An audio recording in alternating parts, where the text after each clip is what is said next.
Assalamualaikum warahmatullahi wabarakatuh. Sebelumnya perkenalkan, saya Yulita Widiasari akan mencoba menjawab pertanyaan dari Mbak Alfiatun Hidayah. Yang pertanyaannya yaitu, bagaimana cara mencegah autisme? Jika salah satu faktor penyebabnya biologis, bagaimana cara mendeteksi dari rahim? Yang pertama, cara mencegah autisme yaitu hindari mengkonsumsi obat sembarangan. Seperti obat, salah satunya yaitu valproate, obat untuk jenis gangguan saraf. Bisa saja obat ini meningkatkan resiko autisme saat dikonsumsi selama kehamilan. Sehingga apabila ibu sakit selama hamil, sebaiknya konsultasikan terlebih dahulu kepada dokter obat jenis apa yang bisa dikonsumsi untuk ibu hamil atau yang aman dikonsumsi untuk ibu hamil. Kemudian yang kedua, cukupi asupan zat besi.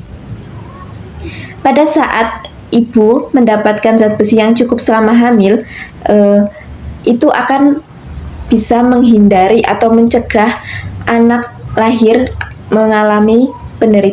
mengalami autisme. Atau pada saat ibu mendapatkan zat yang cukup selama hamil, maka ini akan mencegah autisme. Nah, bisa dengan mengkonsumsi beberapa makanan seperti daging, kemudian telur, roti, ataupun sereal, dan juga bisa dengan suplemen prenatal agar asupan zat besi bisa terpenuhi ataupun cukup. Kemudian yang ketiga, perhatikan kenaikan berat badan selama hamil. Selain kekurangan zat besi, peneliti juga menyebutkan bahwa ibu hamil di atas 35 tahun atau yang mengalami obesitas, tekanan darah tinggi, dan diabetes dapat meningkatkan risiko melahirkan anak dengan autisme. Maka dari itu, selama kehamilan perlu diperhatikan kenaikan berat badan ibu. Adapun kenaikan berat badan normal selama hamil bergantung pada indeks massa tubuh masing-masing ibu. Umumnya untuk ukuran BMI normal, kenaikan berat badan yang baik adalah 11 sampai 16 kg. Kemudian yang keempat, hindari paparan polusi.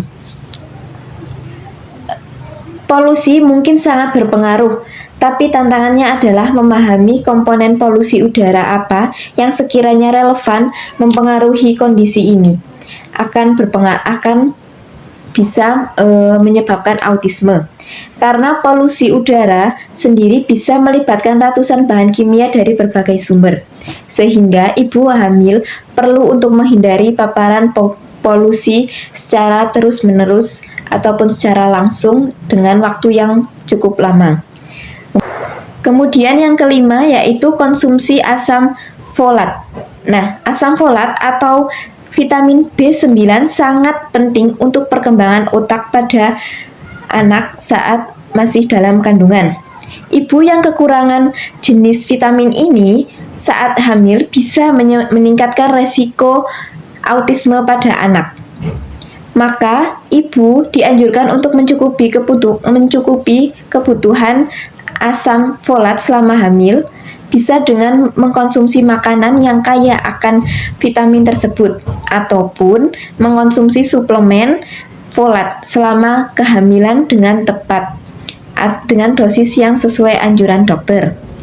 Kemudian yang keenam, lakukan pemeriksaan secara rutin agar perkembangan janin dalam kandungan bisa terpantau dengan baik.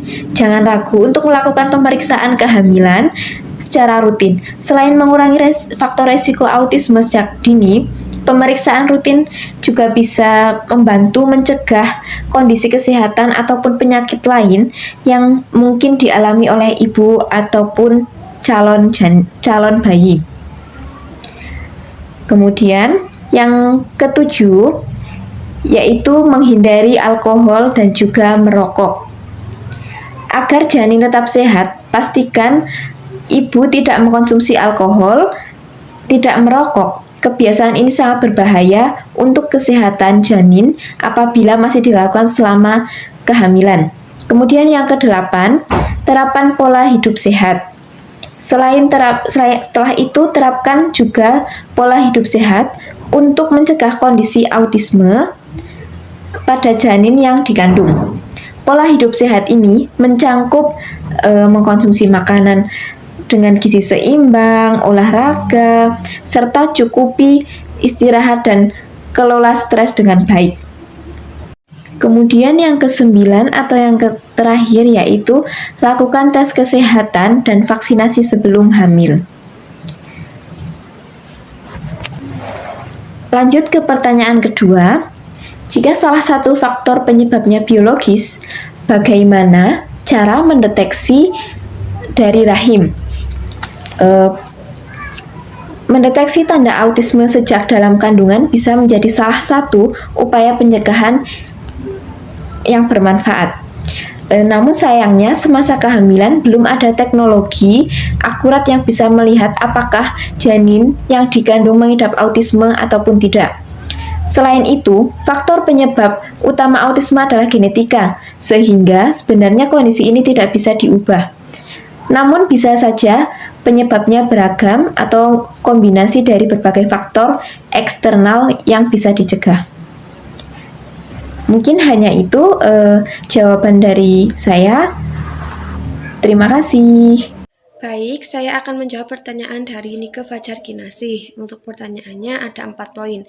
Untuk poin yang pertama yaitu apa maksud dari terpola dan terjadwal.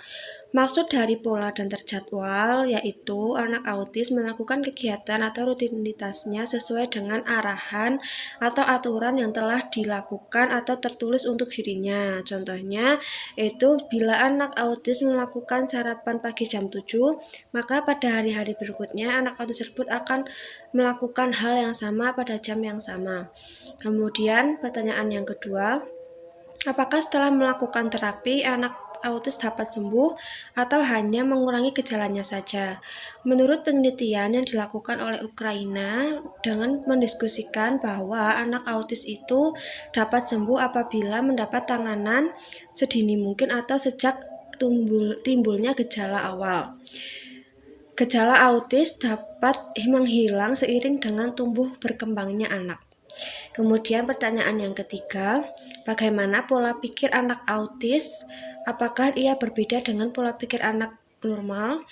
Nah, pola pikir anak autis itu memiliki pola pikir yang tinggi. Dia memiliki kecenderungan atau keahlian dalam bidang tertentu. Kemudian anak autis itu memiliki pola pikir tinggi, konstan, dan sangat disiplin. Pertanyaan yang keempat, bagaimana pola pikir anak autis yang memiliki IQ di atas rata-rata? Anak autis yang demikian memiliki cara berpikir dan mengolah informasi secara unik. Mereka memiliki daya ingat yang tinggi, sehingga mereka bisa mengingat masa lalu atau memori lampau dengan sangat jelas atau detail, tetapi mereka sulit menghubungkan memori tersebut terhadap suatu emosi seperti sedih, senang, dan lain-lain. Mungkin itu jawaban dari saya. Apabila terdapat banyak salah, saya minta maaf. Wassalamualaikum warahmatullahi wabarakatuh.